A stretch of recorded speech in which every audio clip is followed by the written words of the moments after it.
Nambalam, you have 14 minutes. Me?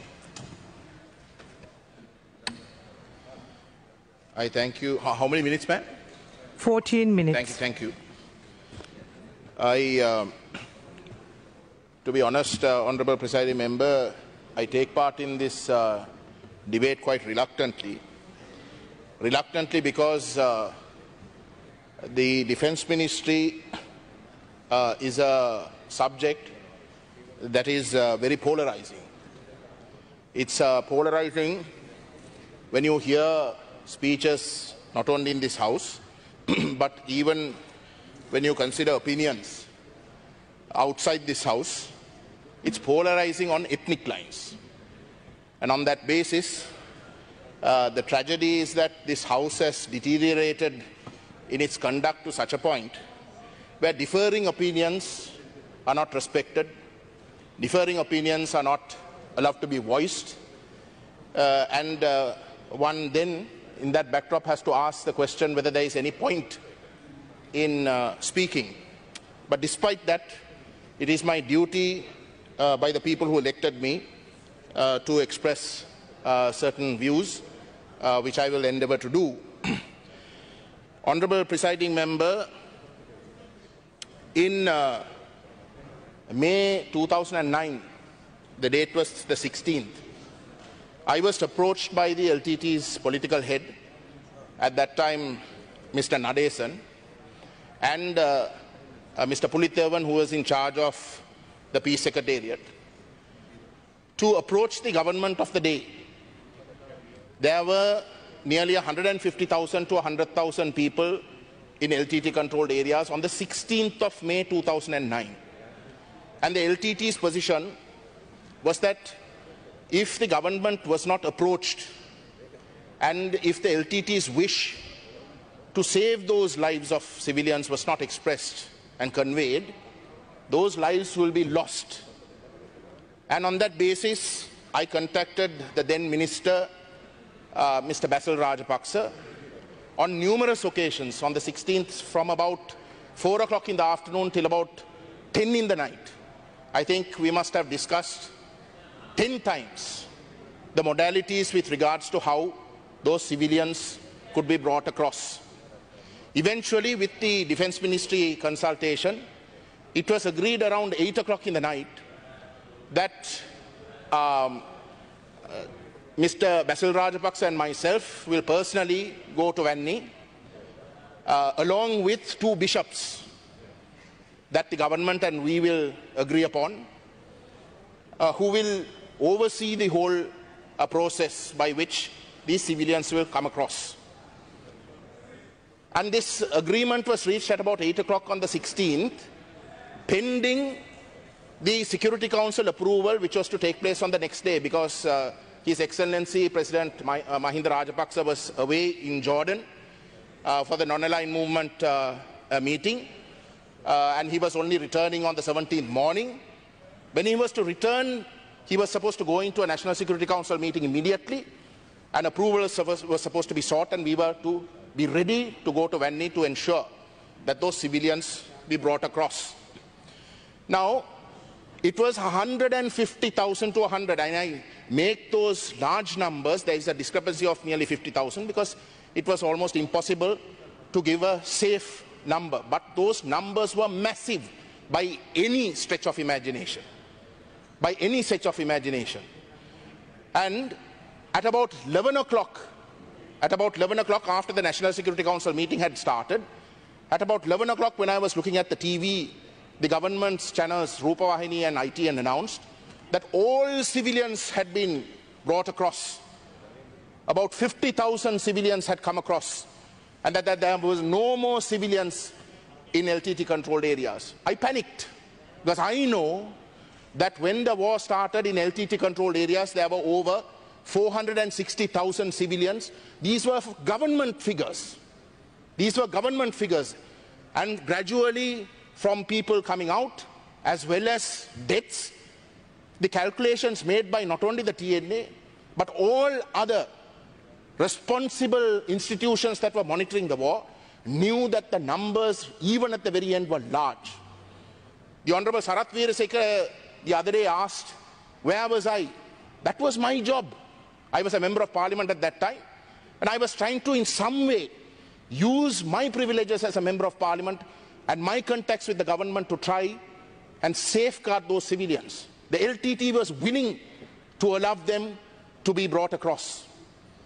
But that did not happen. That did not happen. From the inception of the war, please don't disturb, Honourable Minister. Please don't disturb. I only have a very short time. I'm trying. Now the thing is this. The thing is this, when you are trying to mislead this when you are trying to mislead this assembly, no, you can't mislead them because the entire nation is listening. When you are trying to mislead, it is my duty, being an officer in the war, right? It is my duty to tell you that, correct it. And about 300,000 people were used as human shield by Prabhakaran. Are you going to dispute that fact? Are you going to dispute that fact? Right. So you are telling lies. Yes, Mr. Ponnambalam, you can continue with your speech. In my submissions, you must not disturb me like this. Be responsible, please. Yes, Mr. Sarath Veerasekara. I am not arguing with you. I am giving you some more details. 19th April, we attacked the LTT line at Pudumatalan, took 120,000 civilians out. They have all recorded everything. Hold on. Then on the, let me finish. Listen. 16 night. Again, May. Yes, Honourable Member Ponnambalam, you can continue with your speech. If this is going to happen, then I might as well stop speaking. If you are going to allow these members to disturb me, we are running short of time. Yes, you can finish it in a jiffy. Yes. There is yes, no Mr. point in allowing me to speak in this way. All right, Mr. Sarath Veerasekara. 16 night, nobody came, you never came. Army attacked the Mulatiu line and took 85,000 out. Yes. So these are the facts. Right, Mr. Ponnambalam, you can continue with your speech. So 460,000 more civilians were in LTT controlled areas when this war began. But the government from the very inception was saying that there were only 70,000 civilians in LTT controlled areas. You can't deny that. Food and medicine was sent for only 70,000 people. Only 70,000 people, Honourable Chairperson. That is the truth. That is what the government did. And eventually 320,000 people came out. They were kept in Manik Farm and various other places. So when you have a situation, Honourable Presiding Member, where a government lies about the numbers, where the government sends only a fraction of the population's worth of food and medicine in a war situation, what is the intention? Even on the 16th of May 2009, I personally am witness when I contacted the Honourable Basil Rajapaksa and conveyed to the government that the LTT was willing to lay down arms to allow the civilians across safely. That war was not stopped. What is the intention that you can derive from that? Isn't it the intention to destroy in whole or in part? Isn't it that the intention that is being demonstrated? This is the reality that is known to the Tamil people, Honourable Presiding Member. That is why I said this ministry is the most polarizing ministry to speak on. This is the reality that we live with, where over 164,000 people are unaccounted for. Unaccounted for. So when that is the situation, Honourable Presiding Member, a responsible government, today Honourable Member from the opposition stated that over 52 senior members of the military don't get visas to countries. Why? Why is it that members so senior are being denied visas? Isn't it the duty of the government, therefore, if these senior members in fact are innocent, to prove their innocence? Isn't it in your interest to do that? Isn't that what we are asking? Have an inquiry. Agree to an international inquiry. You have nothing to hide, then why do you shy away? Don't do that. Don't do that, because for as long as you shy away, Honourable member, LTT gave weapons to children, underage children, bombs and cyanide. Honourable Ponnambalam. So for as long as you shy away, not only will your own image in the eyes of the international community be run down, but you will continue to polarize society within this own country. The Defence Ministry, Honourable Presiding Member, is so polarized that as far as the Tamils are concerned, you should change the name of the ministry. The ministry should be called Tamil Genocide Ministry or Anti-Tamil Ministry. That is how we feel. That is how we feel. Why do you deny that? The Honourable Sarath Veerasekara, he is now in charge of police. He stands up in this court, in this house, and says that the honourable members of the TNA must be banned. He says that the honourable members of the TNA must be banned. Sumit Mantrituma. මන්ත්‍රීතුමිය මූරාසන සුඩ විශේෂයෙන්ම අපේ මන්ත්‍රීතුමා අදහස් දැක්වුවා මෙතන මේ අමාත්‍යාංශය දෙමළ ජාතිය ඝාතනය කරන අමාත්‍යාංශ නම් කරන්න ඕන කියලා. මෙතුමා සම්පූර්ණ ජාතිවාදී පුරනවා. Ponnambalam මැතිතුමා ඔබතුමායි කතාව කරගෙන යන්න. The Honourable Sarath Veerasekara stood up shamelessly, a man who is in charge of policing. A minister stands up and says that the TNA must be banned. They must be thrown out of this house. Is this what a minister who is in charge of policing says? The Honourable Mahinda Samarsinghe on the 23rd made a speech. The poor member thought that he was praising. The poor member. Honourable member, you have 2 more minutes. The Honourable Mahinda Samarsinghe boasted that President Mahinda Rajapaksa didn't want to allow the civilians to come across. When there were different countries, different individuals like myself trying to intervene to save those civilians, the Honourable Mahinda Samarsinghe says, he boasts, saying that President Rajapaksa didn't want the civilians to come across because Prabhakaran might escape. For one man, you chose to destroy thousands and thousands of lives. That is what is called war crimes. That is what is called genocide, where you choose to destroy the lives in whole or in part. For God's sake, Honourable Member, please, for God's sake, the future of this country is going to get an inheritance of this culture. That should not be allowed. There are senior members on this front bench. They are not racist. I know they are not racist. There are people who might have differing views. But at least they are not racist. But that cannot be said. Of senior members who are being appointed today. And that too to appointments on security and on public security. Are you allowing this language? Are you allowing this language? These are hooligans, Honourable Member. These are not honourable members. These are hooligans. කරුණාකර මන්ත්‍රීතුමාලා එතුමාට කතාව කරගෙන යන්න ඉඩ දෙන්න. ඔබතුමාගේ අවසාන මිනිත්තුව කරුණාකර මන්ත්‍රීතුමාලා වාඩි වෙන්න. So it is on this basis, Honourable. ඔව් චාමර මන්ත්‍රීතුමා. දිවුරුන් දීලා තියෙන්නේ මෙතුමා දිවුරුන් දීලා තියෙන එක ගැන අපිට සැකයක් තියෙනවා. මොකද අපි දිවුරුන් දීලා තියෙන්නේ ඔක්කොම මේ රටේ දිවුරුන් දීමේ අපි කවුරුත් දිවුරුන් දීලා තියෙන මෙතුමා දීලා තියෙන දිවුරුම වෙන විදියකට.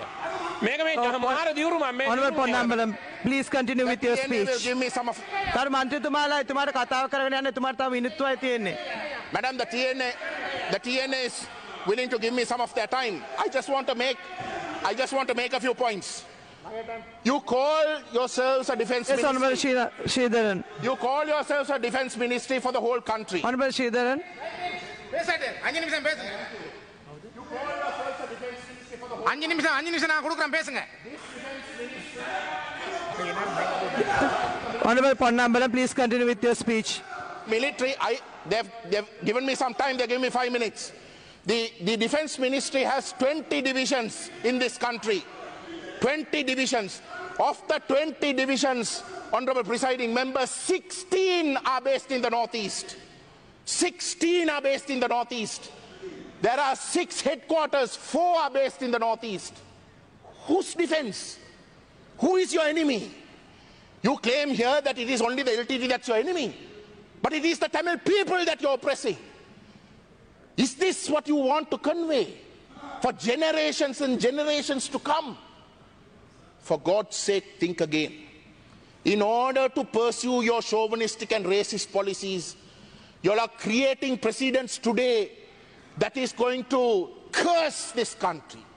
Curse it to the point that you might quite well destroy us, but you will destroy yourselves. Honorable Thinakkural. I wish you had the balls to talk like this against the LTT when they were giving arms to children, when they're giving bombs to children. Honorable Ponnambalam, please continue. Thank you. Is this the precedent that you want to set? Because when you set this precedent, today it's the Tamils. Today it's yesterday it was the Tamils. Today it's the Muslims. Tomorrow it will be your own. It will be your own because the people who you consider your competition, you will turn against them. That will turn against them. That is the reality. This is a downward spiral, Honorable Presiding Member. And if these members, and what I mean by these members is not the hooligans who sit at the back. If these senior members who have been in this house for decades, members who are responsible, members who have the intelligence to meet. Honorable Ponnambalam, you have only 2 more minutes. If these senior members fail in their duties today, as they are failing today, if they continue to fail like this, it is this country that will go to the dogs, that you can never prevent. I have been repeatedly stating, I am an individual who was born and bred in Colombo. My friends are Sinhalese. I grew up with the Sinhalese.